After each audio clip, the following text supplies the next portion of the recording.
Since 1974, the Community Development Block Grant Program has invested $144 billion to create viable communities nationwide. In the past 10 years alone, CDBG economic development activities have directly created or retained more than 400,000 permanent jobs, rehabilitated more than 1.3 million homes for low and moderate income homeowners and renters, and helped more than 33 million people benefit from improved public facilities. The stories of a few standout projects illustrate how the strategic use of CDBG funds have had dramatic results over time in transforming neighborhoods and creating viable communities.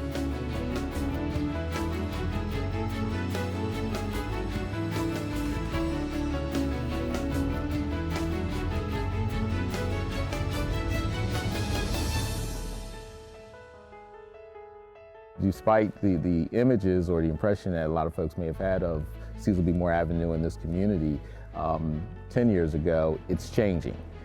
So in addition to that, you're seeing a lot of folks who are investing their money, their businesses, they're opening up.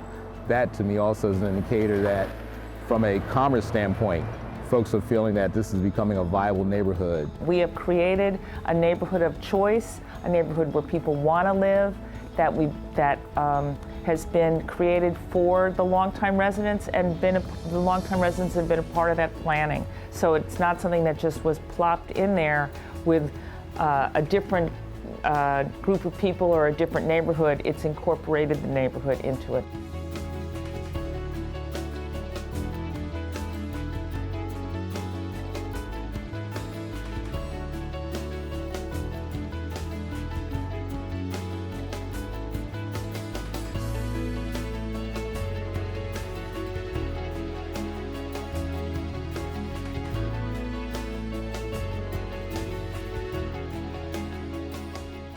One of the biggest challenges I think that the city is facing right now is just how to keep up with our infrastructure. And some of our infrastructure is very old, some of our roads, some of our water lines, our wastewater lines need to be replaced. Those are some of our biggest challenges. The solar system that you see behind us is a concentrated solar system, and it actually tracks the sun, and it provides electricity for our wells, for our water system, for the entire population of 15,000.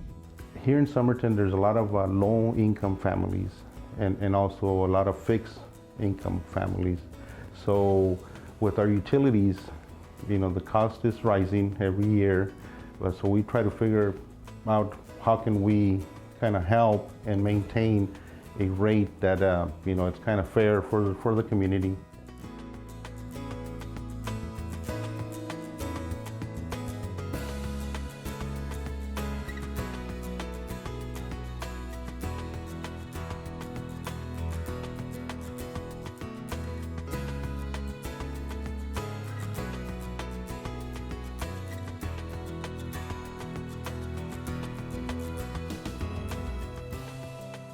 We made a really intentional choice to be in the downtown area to help revitalize and bring business to the downtown. The benefits, again, the job creation component, the additional tax base, those kinds of things which are very critical for cities as they try to grow and develop. I mean, those are the nuts and bolts. Projects like this have a much broader impact beyond the economic development. It really becomes a community development project because you touch on not only the dollars and cents, but you touch on families, you touch on making our downtown that much more livable, and just all of those connections that you make as a part of what goes on in a project like that. That ripple effect is just, it's huge for a city like La Crosse.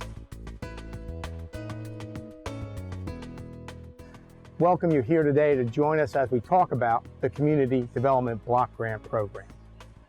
The three projects you've just heard about, the homeownership project in Philadelphia, the solar public facility in Somerton, and the co-op food market in La Crosse, are all great examples of the use of CDBG as local investments for a range of activities that are going to benefit communities. They really do help to demonstrate the breadth and value of the Community Development Block Grant Program in communities across the country. 2014 represents the 40th anniversary of the Community Development Block Grant Program. It was established in 1974 through enactment of the Housing and Community Development Act of 1974. Over the intervening 40 years, Congress has appropriated $144 billion for the Community Development Block Grant Program to assist states and local governments in carrying out a wide range of activities to improve those communities. These activities focus on things like housing, providing public facilities, economic development, public services, improving all sorts of investments in the community.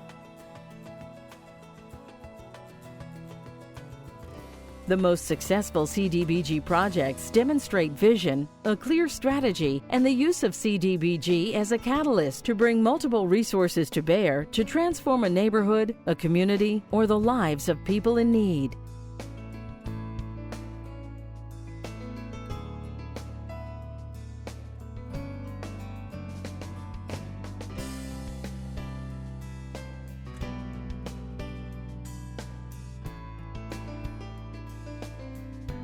We started with the premise that we needed to do something that was transformative to this neighborhood, to bring it back to its former glory.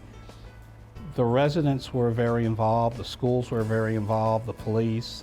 There were two neighborhood groups that had stayed through all of the disinvestment in the neighborhood. And we had along with the neighborhood groups, we had the City Planning Commission, the Redevelopment Authority, Philadelphia Housing Development Corporation, and we hired a lead architect to help us do the planning. Without the community block grant dollars, this wouldn't be a reality. That's just because of what it takes to do development here today, and at this scale.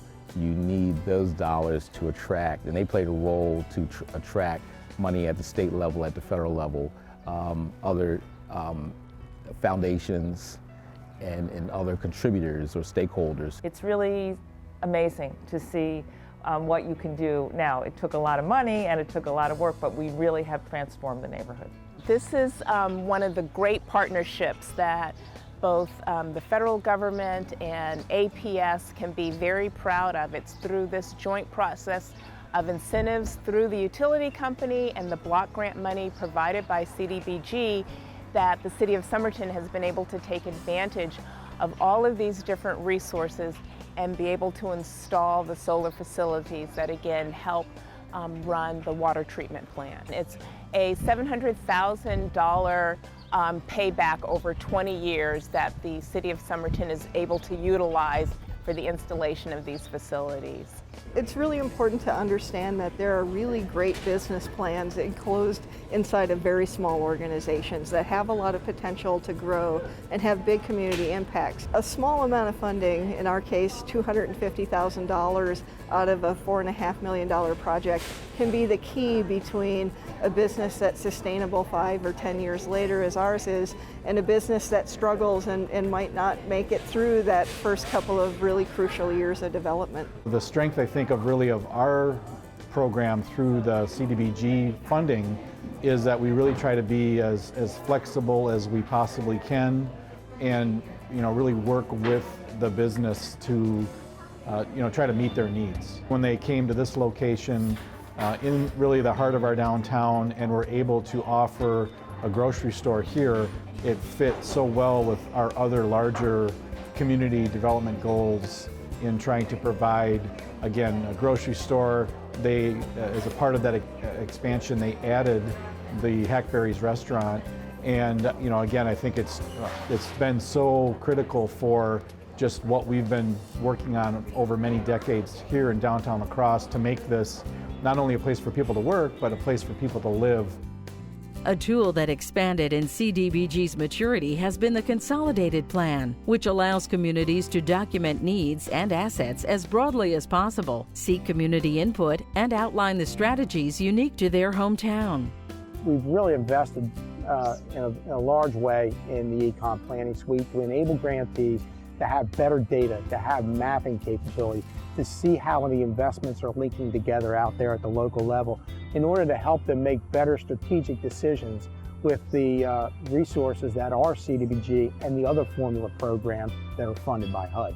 Collectively, over 40 years, America's communities have invested $144 billion in CDBG funds and leveraged 4 times that to make our communities stronger and more viable. Along the way, millions of low and moderate income people's lives have been made better. There are aspects of this program that have been very successful and we want to keep, and we want to continue to focus on them. Our grantees spend 95% of their dollars on a year in, year out basis to benefit low and moderate income persons. Given that that is the primary national objective of the program, we want to keep that focus. It really demonstrates that the program is working to its basic objectives and targets. We think about local decision making. The idea that grantees know best where to invest in the communities to get the greatest return. So again, there are various ways of getting to the point of being able to demonstrate low and moderate income benefit, and our grantees make great use of these flexibilities in the program. We think about citizen participation, all in an effort to ensure that the public voice is heard and how these assets are used at the local level. Concurrently, we want to talk about leverage, making sure you get the greatest return on your investment. So again, we want grantees to think about finding partners, bringing other dollars in, not being the sole funder, but ensuring that these dollars bring other dollars to the table to ensure the greatest investment. CDBG has been out there talking to communities, to individuals for 4 decades about these investments in local government, all in an effort to ensure that the dollars are appropriately targeted to needs within the community. On a year in, year out basis, we estimate that CDBG funding reaches about 7,250 local governments every year. That's an incredible reach into the lives of communities across the country.